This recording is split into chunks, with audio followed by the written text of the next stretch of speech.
Welcome back to Spitballin Cards. In today's video, we're talking all about Topps Chrome Sapphire. Ty is not here right now. He actually had to hop off, but this week we have Scott, Phil, and Jeff. Guys, Topps Chrome Sapphire, is it back? Is Topps Chrome Sapphire back? It kind of felt like it went away for a few years in regards to being important in the hobby, but do we feel like now with this way this product set up is going to be a good product? We're going to discuss that. Phil, gut answer, is it back? Well, I think they made some changes that a lot of people are going to like. And to be accurate, this was actually released on September 10th through the Montgomery Club. And they did this whole Topps EQL program as well, which I wasn't able to get in on. But basically gives people a chance to enter like a drawing for a chance to buy a few boxes. So I think it came out around $350 or so, which is more than last year. But they're already selling on eBay for about $500. And I've actually paid up for them for my customers because I think that this product is pretty good.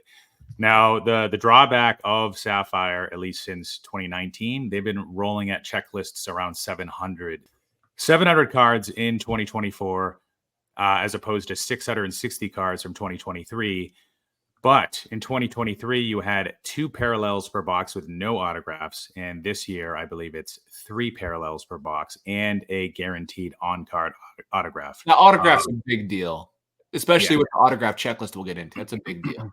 Yeah, 48 autos on the regular auto checklist. So it's not as small as the Topps Chrome Sapphire update checklist from last year, but those were sticker autographs. And I think, well, they still like Gunner and et cetera on those, but you've got all of the good guys except for Paul Skeens basically on the autograph checklist from this year.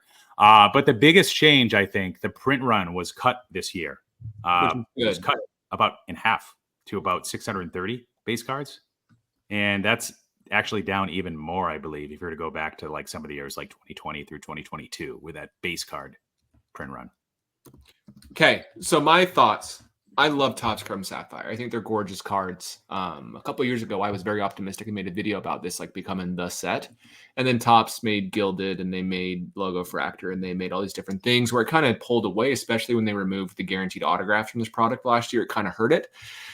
I like this product. It has autographs of Holiday, Merrill, Churio, Jason Dominguez, Ellie De La Cruz. Like, there's a good autograph checklist, only 50 signers. I believe less than 50 signers, which is a big deal. Philly might have mentioned that. But the thing I dislike about this set is even though these players had Topps Chrome rookies, they do not have a Topps Chrome Sapphire rookie. So the Jackson Holiday, the Jackson Merrill, the Jackson Churio, they do not have base rookie cards from the checklist. It's at least what I can see. Please correct me if I'm wrong. They're not on the checklist on Beckett.com. So because of that, that's a little bit less exciting. But other than that, it's pretty cool. What do you think, Jeff? Couple things. When the checklist came out, I was very excited to see that they were finally using photo variations. I thought it would be a good addition to the product.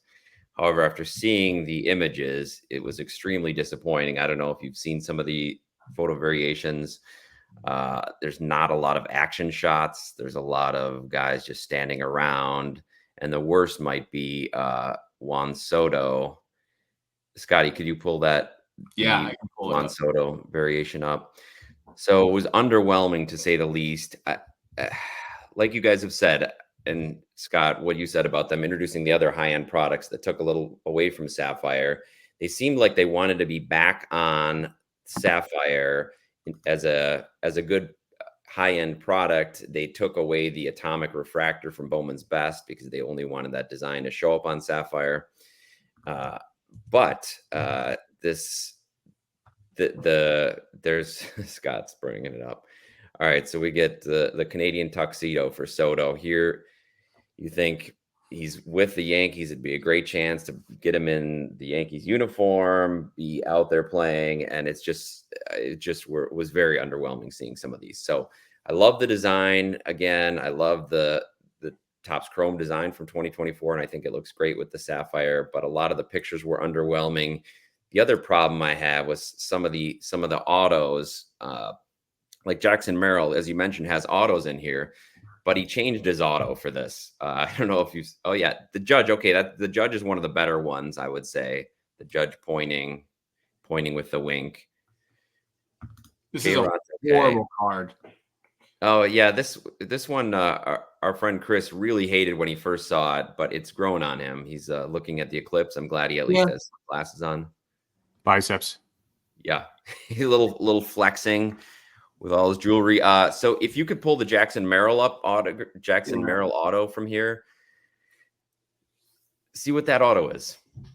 Tell me what that is. I don't know if that's just a J, but That looks like my S on my signature, to be honest. It's just a J, though. That's all it is. It's just it's J. substantially shorter than his Topps Chrome. And man, he's just a rookie. This is his first year. I know they do a lot of them, but for him to already be shortening it up that much, that's disappointing. So that the whole thing for being a high end set was just a little disappointing on my end.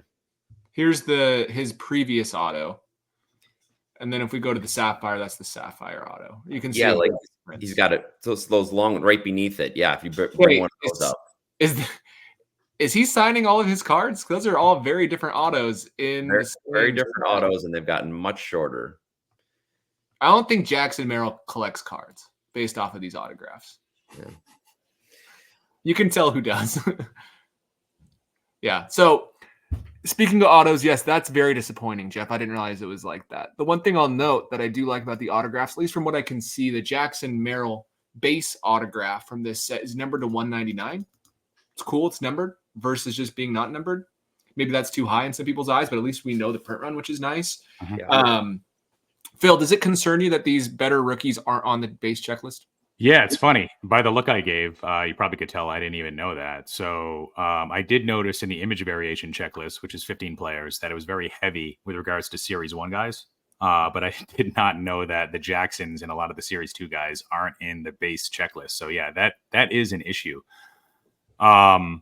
I was looking through the teams and I was looking at like a team breaks checklist. And what I had noticed was like, oh, the Yankees look like a pretty good team to buy into because Jason Dominguez and Evan Carter with regards to the Rangers, they are on all 5 of the checklists. So the base checklist, the image variation checklist, and you've got Sapphire selections, and then there's a Sapphire selections auto, and then there's a regular auto.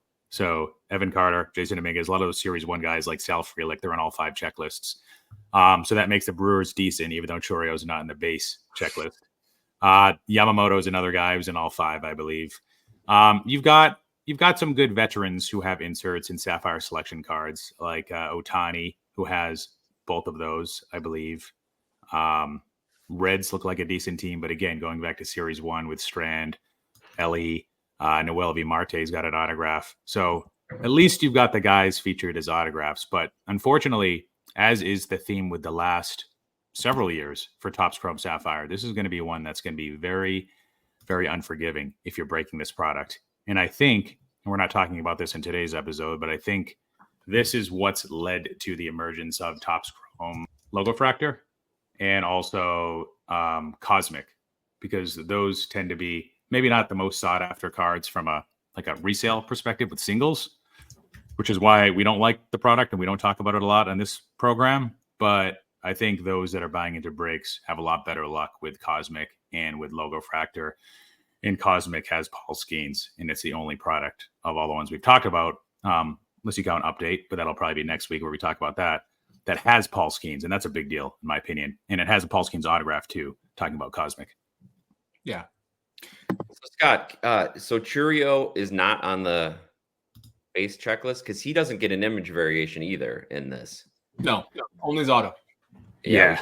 We get Sal Frelick. It's an interesting chart of image variations. We were talking about this on last week's Blabbing About Slabbin', and a lot of Bobby Witt fans were upset that he didn't get the image variation treatment, and they picked some other superstars, but he didn't get that. I was surprised. I'm surprised Mookie didn't have one, to be honest. Yeah. As a Mookie collector, that was disappointing. Yeah. So with the useful vet names on that image variation checklist, again, is 15 players: Trout, Acuna, Soto, and Harper. And then the rookies are mostly Series 1 guys. So on the plus side, I think there were 108-ish made with regards to the base copies. Then there's parallels too. Oh, of the base image variations, you mean? Yeah. If that's what we're talking about. 108-ish made for the base version of that image variation. Then there's parallels on top. So Great. I don't want to keep going back to the base checklist stuff. I want to ask one. I just want to talk about it, like why they're not on there. Is it simply because were they short prints? I guess this is a chromium version of Series 1 and Series 2. And because they were short prints, they did not have card 1 through 700. Is that why they're not on this? I guess so, but there should have been sufficient lead time, and to have a 700 card checklist and not have those guys is kind So of does this make inexcusable. the Topps Chrome update the card for those guys then? Does that make Topps Chrome update Sapphire going to be better than this set, even if they have sticker autographs? Or are they done with that, an update, Phil? Do you know? Well, they're not done with it yet, and it's usually a product that drops without much notice. So I'm sure we'll get it at some point. I would rather open that set, though. Yeah. I'd rather open that set with Skeens and all of these other big guys in the base checklist, personally. Yeah, depends on the configuration, but Yes, yeah, and it's been better, I think, for the last at least year. Yeah, I think with regards to like holding out the names, it comes down to like just production, turning these things around. You see a lot of people complaining with Series 2 every year doesn't get the guys that made except for short prints. Series 2 often doesn't get the guys that made the team in March. It'll get the international signings that happen in January. So it shows with Series 2, which comes out in mid-June usually, that they need like 4 months of lead time. They're printing this stuff at least 4 months in advance. And that kind of tracks if you look at a lot of the other major releases. So how they were able to get these guys into Series 2 as short prints and not in the base checklist with Sapphire, a product that you think would take less time to create, maybe it's not that simple when you have on-card autographs in the product. Yeah. Okay, well, any final thoughts on this set? Are we feeling good about it? I won't be opening any. Phil, you opening any? No, I'm not opening any, but the base checklist thing makes me take down my score from 7 out of 10 to 5 out of 10. Unfortunately, I think it's a big deal, Scott. I think it really is.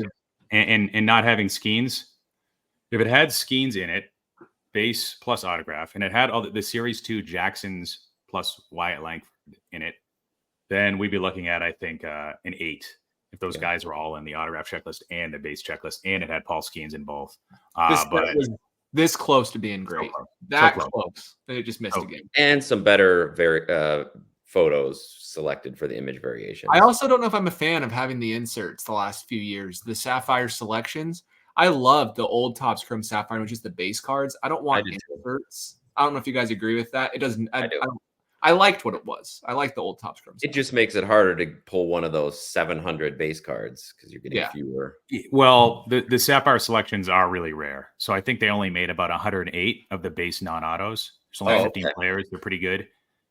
They do have parallels too of the Sapphire non-auto, the Sapphire selection non-autos, and then the Sapphire selection autos. I think orange is like the highest numbered copy, and then they have black, red, and super. And only 9 subjects of the Sapphire selection autos. You get a lot of the Series 1 guys, then Trout, Judge, and Acuna. That's not so that's the only insert, unless you count the image variations. So they're cool looking. They're like kind of like hidden gems to be. Yeah, honest. I guess I didn't realize they were that short printed. Then I don't mind that. So pulling these is a good thing out of your box. Yeah. This time, yeah. Good. Okay, well, let's wrap it up there. Thanks for watching, everybody. Let us know in the comments down below if you want to buy this product or if you're avoiding it, and we will see you in the next video.